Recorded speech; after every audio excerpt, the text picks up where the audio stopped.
You are surrounded by people who love you. Kids, come on in here. Oh.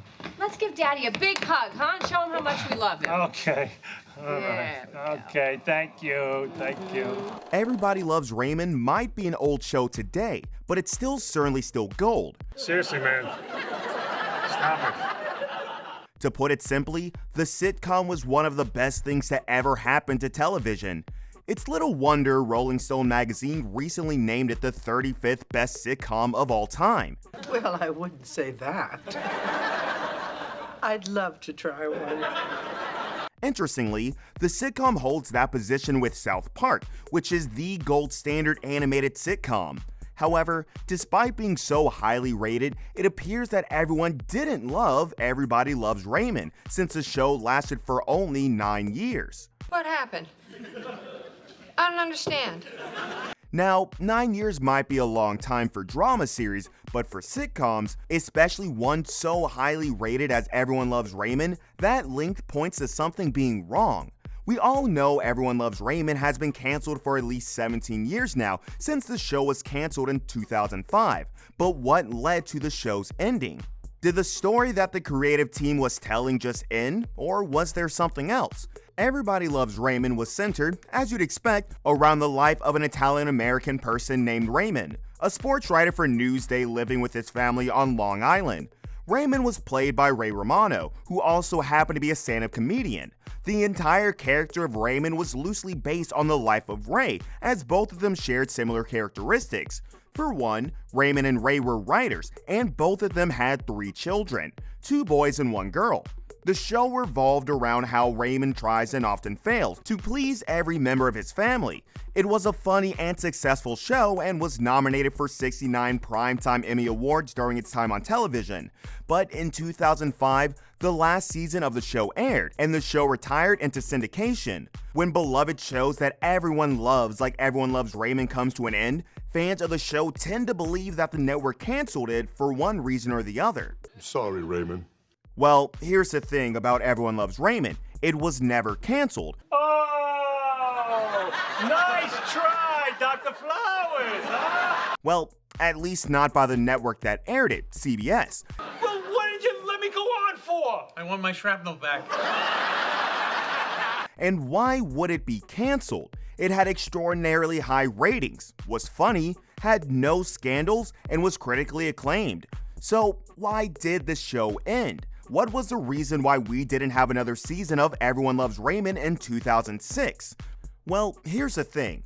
Ray Romano and Phil Rosenthal decided to end the show on their own accord. This decision was reached by the 2 men looking at the creative structure of the story and deciding that it was better for it to come to an end. This decision was so sudden that CBS was already making preparations for a 10th season of the show when they were told that the 9th season would be the last one. So here's the next question. Why did Phil Rosenthal decide to end the show? Was it solely a creative decision, or was he looking at something else? A lot of people falsely assume that when showrunners decide to end the show, they do so solely for creative reasons. While that's usually true, it isn't the only reason why shows come to an end. For example, there are allegations that the showrunners of Game of Thrones, one of the greatest series ever made, ended the show because they wanted to focus on other projects, including a Star Wars trilogy. Was this the case with Rosenthal? As far as we can tell, no. That wasn't the case with Rosenthal at all. According to the showrunner, he wanted to end the show on a high note. He was especially wary of creating a long-running show that might run out of steam and eventually succumb to low ratings. According to Rosenthal, he wanted Everybody Loves Raymond to end before everyone stopped loving it. He wanted to leave the scene before someone forced the show to leave, as he loved the fans too much to allow the show to get lousy before the production crew smelled the coffee. He's also said that he's seen a lot of TV shows that end terribly as a result of the show lasting too long. And if we're being very honest, we've seen a lot too. And so must have you as well. Rosenthal was determined not to let Everyone Loves Raymond join that list. And who can blame Rosenthal? By the time the show ended, it had gone through 210 episodes and 9 seasons. While there's no limit to the human imagination, and there are certainly millions of plot lines to get inspiration from, the question is, at what point does it get repetitive and boring? According to Rosenthal, the show had already reached that point. He even said that he sometimes told employees to go home, get into a fight with their spouses, and come back to tell them how it went so that the writing team could come up with new episodes. That's right. In fact, according to Rosenthal, about 90% of the writing on the show was based on real-life scenarios. The writers and actors gathered around and told interesting stories from their own lives, and the best ones were made into a script. And this didn't end with stories either. Even characters were inspired by real-life people. For example, Mary, Raymond's mother, was inspired by Rosenthal's mom. Robert was also inspired by Rosenthal's brother, and of course, Raymond was inspired by Ray, the actor that played the role. That was not a great strategy, as continuing with that could even lead to broken marriages.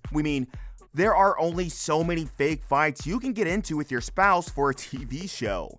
However, should we take Rosenthal's word with anything more than a grain of salt? What if he's lying? And there's another reason for the show ending. It appears that Rosenthal might not be telling us the entire truth about the ending of Everyone Loves Raymond. Although no one says it, there's a huge chance that the ending of Everyone Loves Raymond was partly influenced by Peter Boyle's deteriorating health.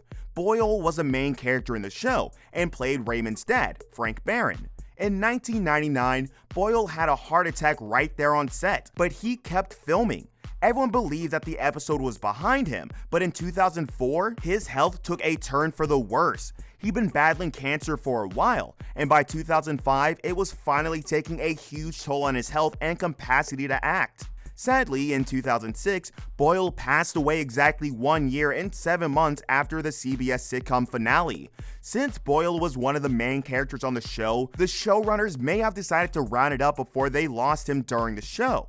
Of course, they could replace the character, but no one is ever really sure how that would work out, especially for a main character. And since the series isn't a movie that was filmed in front of a live audience, it would have been impossible to use CGI to recreate Boyle in the show, which is something that has been done in a lot of movies, with the Fast and Furious franchise being a popular example. But you must remember that this is mere speculation. No one knows the truth. It could be that Rosenthal's ending of the series merely coincided with Boyle's deteriorating health, or it could be that it was caused, or at least in part influenced by it. Interestingly, there's a third theory about why the show ended. While this one might be a bit left field, as it's mere conjecture, it's an interesting thing to think about. In 2003, Brad Garrett, the actor who played Robert, Raymond's elder brother, staged a work walkout from Everybody Loves Raymond.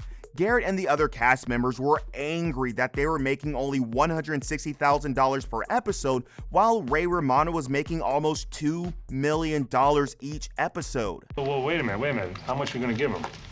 Like $1,000. $1,000? There was a 2-week standoff as a result of the walkout, and it ended with all the cast members being included in syndication royalties, granting roughly $20 million to each of the cast members. Before the walkout, only Romano was set to benefit from these royalties. While there's evidence that this didn't cause any bad blood on the set, it's an incredible coincidence that the show came to an end only 2 years later. What do you think? I guess I reacted badly because I don't know, I was kind of shocked. Is that a mere coincidence, or is it a sign of something else? Anyway, those are the 3 theories that we have about why the show ended. Now, let's talk about how the show ended. Did it go the route of creating a grand season finale an hour long, or did the show stick to a tradition? According to Rosenthal, it would be very atypical to create an extraordinary episode to end the show with. This meant that the producers wanted the ending to be normal as possible, and it was. In the final episode, which was the normal length for the show, Raymond had a surgical procedure and suffered a mild complication that threw everyone into panic. That was eventually resolved, and the episode ended with the entire family around a table.